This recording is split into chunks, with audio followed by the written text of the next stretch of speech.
Hello, everyone. I'm back again with another History of Robbins, Illinois episode. This will be episode 6. In this episode, we will be spotlighting a prominent person. Her name is Nichelle Nichols. Nichelle was born Grace Dale Nichols on December 28, 1932. She was an American actress, singer, and dancer whose portrayal of our beloved Lieutenant Uhura from Star Trek and its film sequels, she was groundbreaking for African American actress on American television. From 1977 to 2015, she volunteered her time to promote NASA's programs and recruit diverse astronauts, including some of the first female and ethnic minority astronauts. She trained in dance and began her career as a dancer, singer, and model in Chicago. As an actor, she appeared on stage and on television and in film. In her early life, Grace Dale Nichols was born the third of 6 children on December 28, 1932 in Robbins, Illinois. Grace Dale Nichelle Nichols was born the third of 6 children on December 28, 1932 in Robbins, Illinois, a suburb of Chicago, to Samuel Earl Nichols. He was a factory worker who was elected both town mayor of Robbins in 1929 and its chief magistrate, and his wife, Licia Parks Nichols. She was a homemaker. Disliking her name, Nichols asked her parents for a new one. They suggested Nichelle. They said it meant victorious maiden.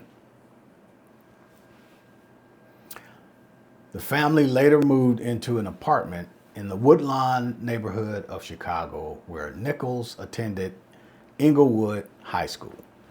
She graduated in 1951. From age 12, she studied dance at the Chicago Ballet Academy.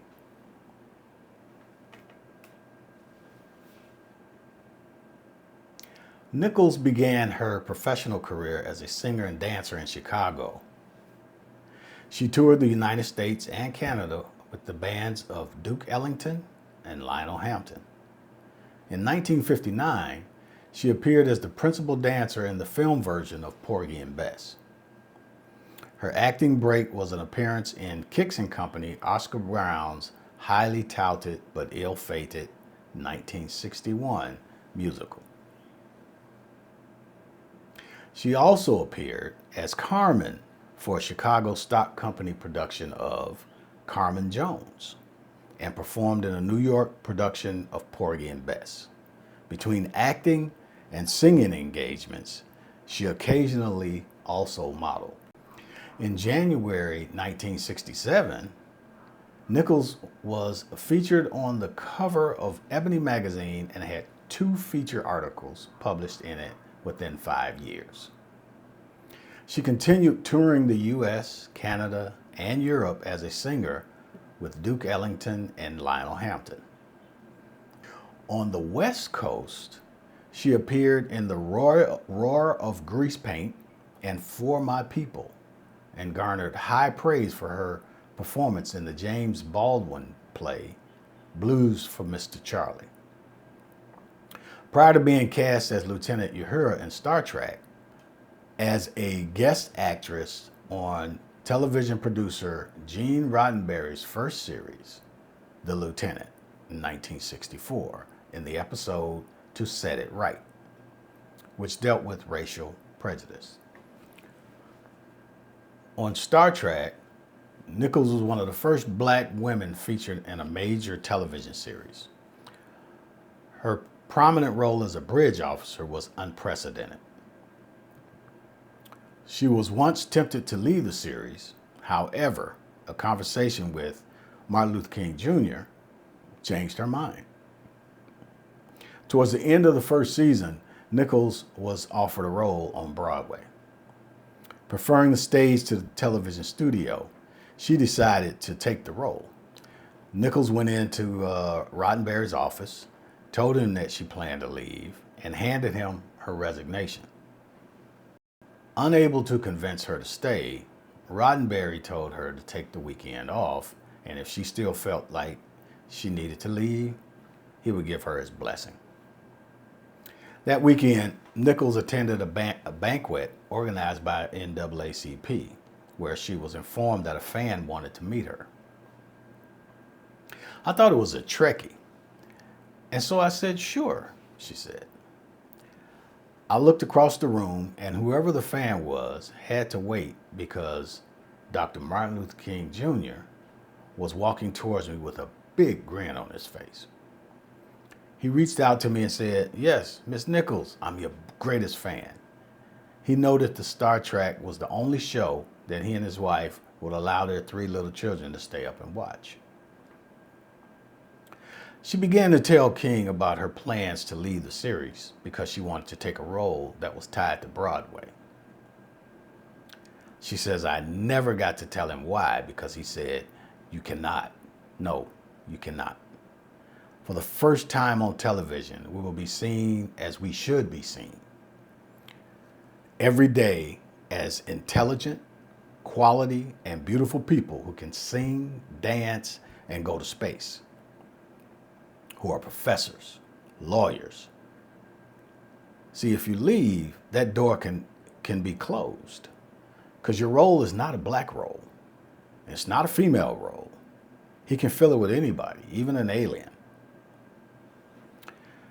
Calling Nichols a vital role model, King compared her work on the series to the marches of the ongoing civil rights movement.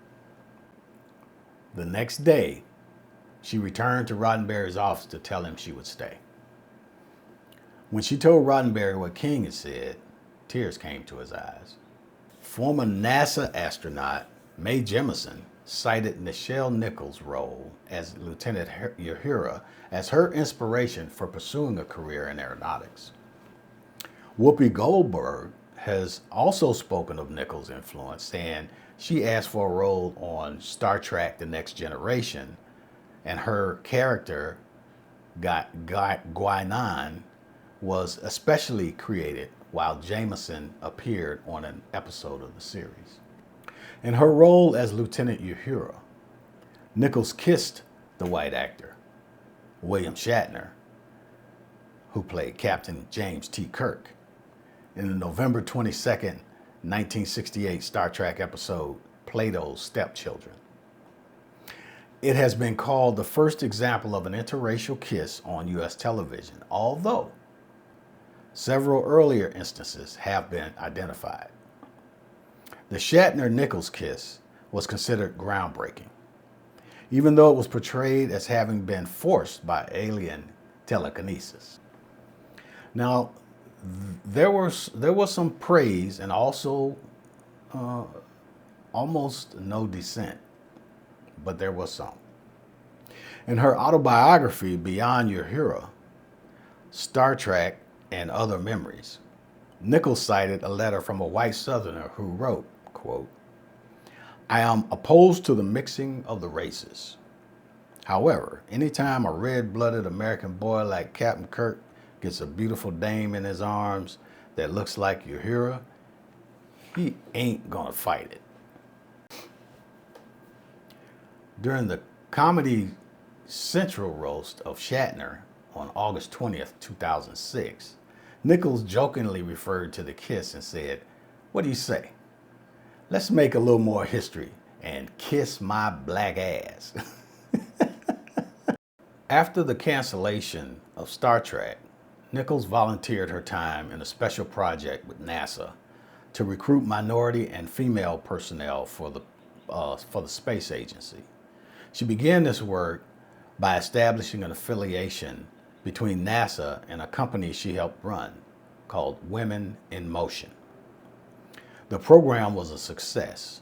Among those recruited were Dr. Sally Ride, the first American female astronaut, and the United States Air Force Colonel Guion Bluford, who was the first African American to go into space, as well as Judith Resnick and Dr. Ronald McNair, who both flew successful missions during the Space Shuttle program before they died in the Space Shuttle Challenger disaster on January 28, 1986.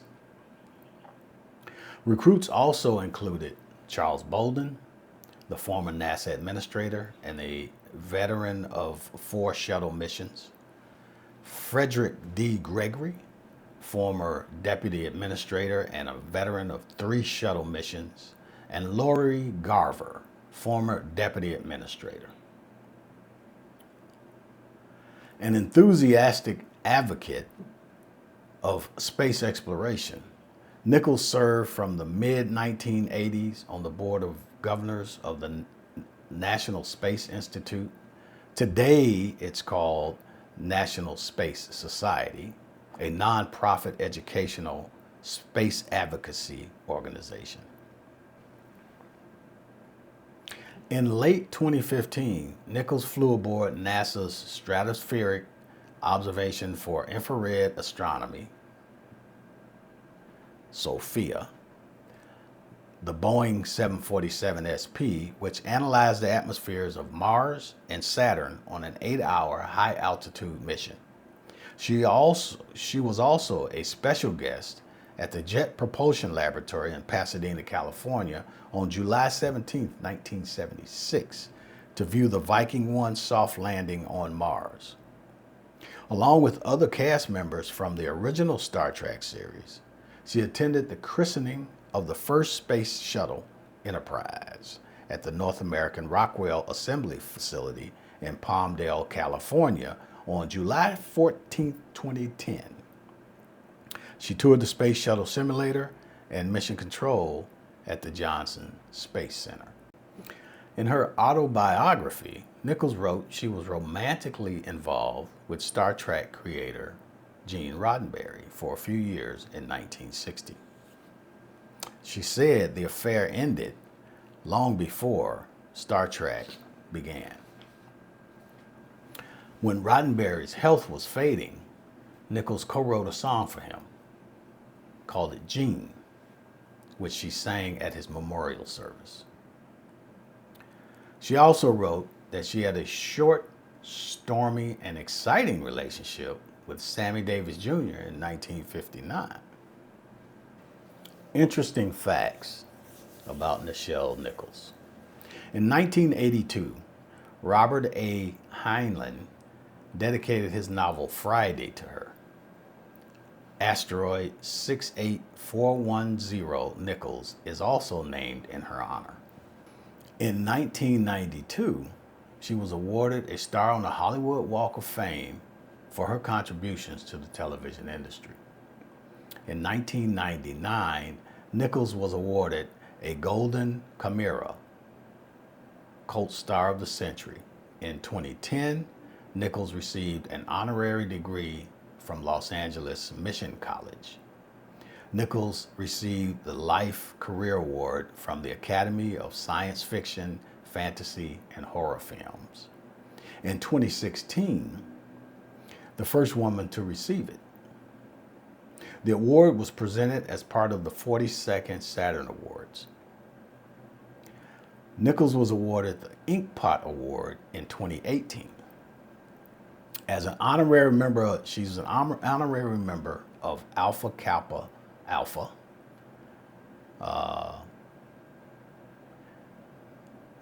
a unique species of snout moths was named in her honor. A second season of Star Trek, Strange New Worlds, began with a pre-credit dedication referencing one of her recurring lines from the original series for Nichelle, who was the first through the door and showed us the stars. Hailing frequencies forever open. Now, you can watch this because Strange New Worlds is actually showing now on Paramount. And that's not an endorsement for Paramount, I'm just saying.